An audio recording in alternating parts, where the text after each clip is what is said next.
Selamat pagi anak-anak, salam sejahtera bagi kita semua. Bagaimana kabar kita hari ini? Semoga hari ini kita semua dalam keadaan sehat dan tetap semangat belajar pada era pandemi. Serta tetap di rumah saja karena kita belajar di rumah. Sebelumnya, mari kita semua tundukkan kepala, kita akan berdoa bersama-sama. Nah, setelah kita berdoa, kita akan memuji Tuhan, ya.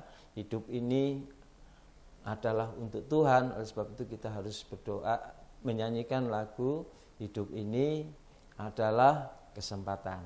Mari kita tundukkan kepala dan kita berdoa. Terima kasih Tuhan, pada hari ini kami boleh belajar pelajaran pendidikan agama Kristen. Kiranya Engkau memberikan kami akal budi dan kepandaian, supaya kami dapat menerima pelajaran ini dengan baik dan sukacita, dan kami dapat melakukannya sesuai dengan kehendak dan rencana-Mu ya Tuhan. Terima kasih Bapa, dalam nama-Mu kami berdoa, haleluya, amin. Oh Tuhan, pakailah hidupku selagi aku masih kuat. Jika saatnya nanti ku tak berdaya lagi, hidup ini sudah jadi berkat. Iya, itulah lagu yang kita nyanyikan sepanjang hari karena Tuhan memberikan kesempatan kita untuk kita melakukan pekerjaannya, mencari ilmu dan melakukan apa yang Tuhan kehendaki. Nah, pada pembelajaran di era pandemi COVID-19 ini, jangan lupa kita tetap menggunakan protokol kesehatan. Ingat 5M. Ya. 1, mencuci tangan. Dalam mencuci tangan, gunakan air mengalir dan sabun, ya, minimal 20 detik. Yang kedua, kita selalu menggunakan masker, karena masker dapat menjaga kamu, menjaga keluargamu, teman-temanmu, dan orang-orang terdekat kamu. Yang ketiga, kita menjaga jarak untuk saling komunikasi, misalnya berbicara dengan temanmu, minimal jaga jarak 1 meter, dan kita harus saling mengingatkan untuk menjaga jarak. Yang keempat, hindarilah kerumunan, ya, karena kerumunan itu menyebabkan timbulnya tertularnya penyakit COVID-19. Nah, jangan datang ke tempat ramai, ya, hindari ke tempat yang ramai. Dan yang kelima, mengurangi mobilitas. Kalau kamu tidak terlalu penting, jangan keluar rumah. Ya, jangan kemana-mana, ke rumah, ke teman dan sebagainya, karena kamu sudah punya alat yang canggih untuk bisa menghubungi temanmu, tidak harus datang ke rumah. Kemudian kita berjumpa lagi dalam acara Rumah Ilmu. Disinilah kita bisa saling membantu, saling menjaga, saling cari ilmu. Dan ingat, harus di rumah saja. Nah, semua telah siapkan di televisi untuk menyimak materi yang saya sampaikan. Meskipun kita tidak bisa bertatap muka secara langsung, saya berharap kalian tetap menjaga kedisiplinan dan bertanggung jawab, terutama pada diri tugas-tugas yang diberikan oleh Bapak Ibu Guru. Jangan sampai tugas itu kamu tunda, karena tugas itu akan menumpuk. Dan ini bukan menyusahkan pada diri kalian juga, Bapak Ibu Guru juga akan susah. Dan satu saat tugas yang diberikan Bapak Ibu Guru tidak kamu kerjakan, pasti akan ditagih untuk segera dikerjakan. Tetap mengikuti materi dari semua pembelajaran yang ditayangkan di TV 9, karena media inilah yang paling baik kita pakai untuk menyampaikan materi ke kalian semua.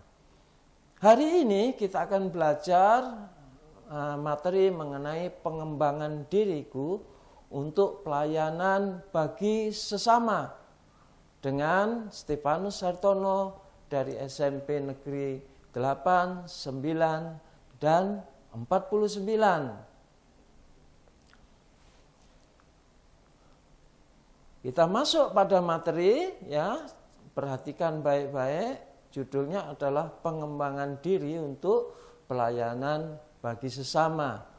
Nah, kamu bisa membaca materi ini ada di Matius 22 ayat 37 sampai 40 dan Roma 12 ayat 1. Kalian nanti akan baca setelah pelajaran materi yang Pak Stefanus sampaikan ini selesai. Ya, masa remaja adalah masa yang indah, namun juga masa yang penuh dengan gejolak.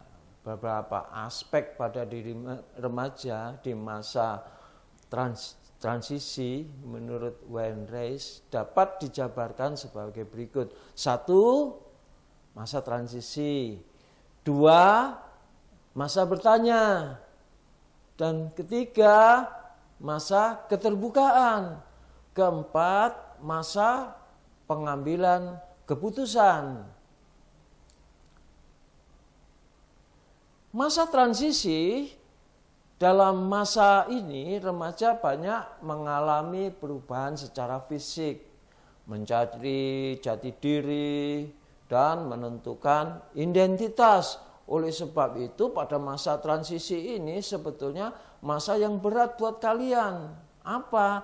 Karena kamu harus menjaga, mengkoreksi, meneliti hal-hal apa informasi yang masuk pada diri kalian. Masa bertanya, remaja mengalami perkembangan dalam ranah konektifnya dan membutuhkan jawaban yang jujur dan pasti. Masa keterbukaan pada masa ini, remaja sangat terbuka terhadap ide-ide serta bimbingan. Dia selalu mendengarkan dan memperhatikan. Oleh sebab itu, masa seperti ini, masa keterbukaan seperti ini, tentu kamu harus pandai-pandai meneliti, memfilternya. 4, masa pengambilan keputusan. Remaja yang pada usia 12 sampai 15 tahun belum pernah siap mengambil satu keputusan penting dalam hidupnya. Ya, oleh sebab itu kadang-kadang dia minta pertimbangan orang tua, minta pendapat teman, minta pendapat pendetanya. Karena sikap ini, keputusan yang kalian ambil, keputusan yang kadang-kadang tidak dipikirkan secara mendalam. Nah, tetapi semakin cepat kamu mengambil keputusan, itu harus bersifat positif.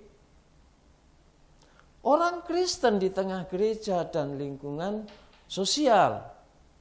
Gereja memiliki tritugas atau panggilan. Kamu sudah pelajari semuanya, yaitu pertama persekutuan. Nah, persekutuan ini istilahnya kita kenal namanya koinonia. Kedua, kalian ada tugas panggilan daripada tugas itu adalah bersaksi atau disebut martoria.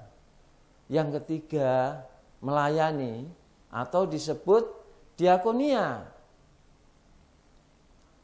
Setiap orang Kristen dipanggil untuk mengembangkan spiritual kehidupan rohani dan aktivitas sosial. Nah, ini ada kegiatan yang harus kalian lakukan.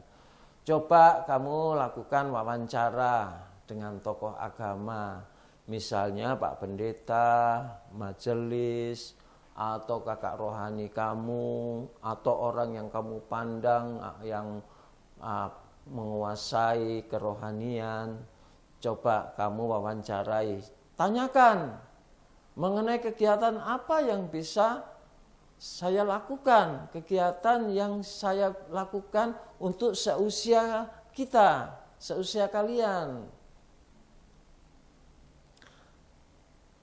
Orang Kristen di tengah gereja dan lingkungan sosial.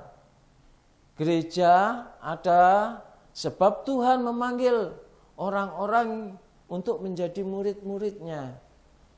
Selain itu, gereja memiliki tugas atau kita sering dikenal dengan 3 tugas panggilan gereja. Hal ini terlihat dalam peristiwa di mana Tuhan Yesus menyuruh murid-muridnya untuk pergi dan menjadikan semua bangsa muridku. Kalian bisa pelajari dan baca di Matius 28 ayat 19. Dan perintah untuk menjadi saksi ke ujung bumi. Kamu baca di Kisah Para Rasul 1 ayat 8.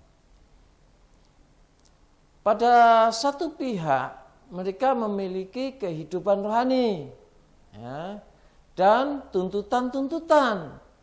Di pihak lain memiliki kehidupan duniawi di dalam keluarga, sekolah, pekerjaan, atau memiliki hubungan dengan lingkungan sosial.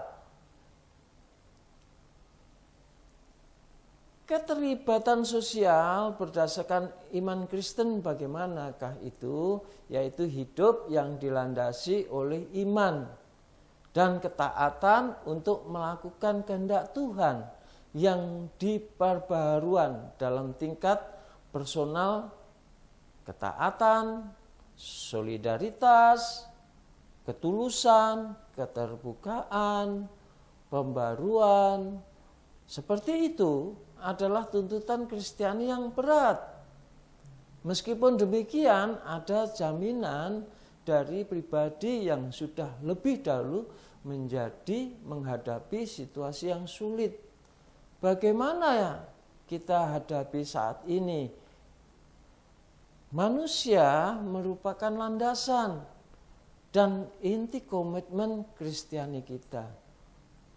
Tujuan dari keterlibatan sosial kita adalah untuk menopang lingkungan agar menjadi tempat yang layak bagi kelangsungan kehidupan manusia yang utuh.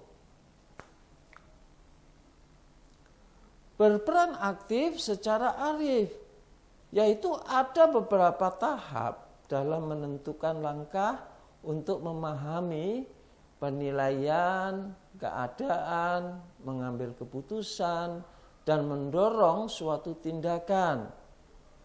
Melakukan evaluasi terhadap realitas dan mengambil keputusan secara aktif, secara bijaksana terhadap sesama dan pelayanan sosial terhadap keterkaitan antara kearifan Kristiani dan pengembangan di remaja untuk pelayanan kita semua. Peran serta remaja untuk pelayanan bagi semua untuk memulai memegang tanggung jawab. Peran kita yang diberikan oleh remaja, tentu saja tanggung jawab itu sebatas kemampuan kamu sebagai remaja. Tidak mungkin tanggung jawab itu diberikan lebih besar, ya. Dan melayani dalam pelayanan gereja, menjadi agen penggerak tubuh Kristus yang bertumbuh, menjadi penerus masa depan gereja, dan menjadi saksi Kristus. Pelayanan sosial dapat menjadi kesaksian yang hidup dan konsisten dengan ajaran Kristiani. Misalnya kamu memberi sesuatu pada temanmu, ya, ini pelayanan sosial. Nah, memberi apapun, nasihat, memberikan penghiburan, ya, semuanya kamu bisa dapat lakukan. Perubahan di gereja untuk memberitakan dan menyebarkan kabar baik Yesus Kristus ke masyarakat yang lebih luas. Dengan cara apa? Kamu bisa dengan cara menunjukkan sikap dan perbuatanmu yang baik. Sopan, ya, memberi salam, memberi salim, memberi senyum, dan sebagainya. Bagaimana anak-anak pembelajaran hari ini mengenai pengembangan diriku untuk pelayanan bagi sesama? Senang bukan? Pastinya mudah untuk kalian pahami dengan media ini, tapi jangan lupa kalian tetap membaca untuk memperdalam dan memahaminya lebih baik lagi. Baik anak-anak, kepahaman kalian akan materi pengembangan diriku untuk pelayanan bagi sesama, saya dapat melihat dari nilai-nilai kalian dan mengerjakan soal-soal yang berikut. Soal pertama, jangan lupa dicatat baik-baik dan nanti dijawab ya. 1. Pernahkah kamu merasa dirimu kurang dibandingkan orang lain? Nah, saya kasih contoh, saya kok pendek ya, teman saya kok tinggi, saya kok kurus ya, teman saya kok gendut, dan sebagainya. Kami suka banding-bandingkan, ya. Dan jawab nanti pertanyaan ini, ya. Nah, kalau iya, apakah itu? Coba kamu berikan alasannya. Soal yang kedua, setelah kamu membaca kisah Nick Vujicic, masihkah kamu merasa dirimu kurang? Ayo berikan alasanmu. Dan yang ketiga, di atas dikatakan ada orang Kristen yang kehidupannya terpisah atau terbelah. Berikan contoh-contohnya dan jelaskan mengapa keadaan seperti itu tidak baik dan tidak diharapkan oleh Tuhan Yesus. Yang keempat, sebutkan program-program apa saja yang sudah pernah atau yang dapat dikembangkan oleh gerejamu untuk remaja-remaja di luar gereja yang ada di sekitar kalian. Nah, sampai di sini pembahasan materi pengembangan diriku untuk pelayanan bagi sesama. Semoga kalian dapat mengaplikasikan dengan baik. Sebelum saya akhiri, kita akan berdoa, tapi jangan lupa tetap menjaga kesehatan, pola hidup di era pandemi COVID-19 supaya peristiwa musibah pandemi ini bisa selesai dan kita harus membantu, harus berperan ya, supaya kita bisa tatap muka kembali. Sebelum kita tutup, kita akan berdoa. Mari tundukkan kepala. Terima kasih Tuhan atas materimu hari ini yang disampaikan melalui hamba-Mu, dan biarlah ilmu, pengetahuan yang kami peroleh hanya untuk kebesaran kemuliaan-Mu saja, dan kami dapat melakukan dengan baik dan sukacita. Terima kasih Tuhan. Haleluya. Amin. Tetap selalu menyaksikan Rumah Ilmu yang di TV 9. Tetap saling membantu, saling menjaga, cari ilmu, dan di rumah saja. Terima kasih.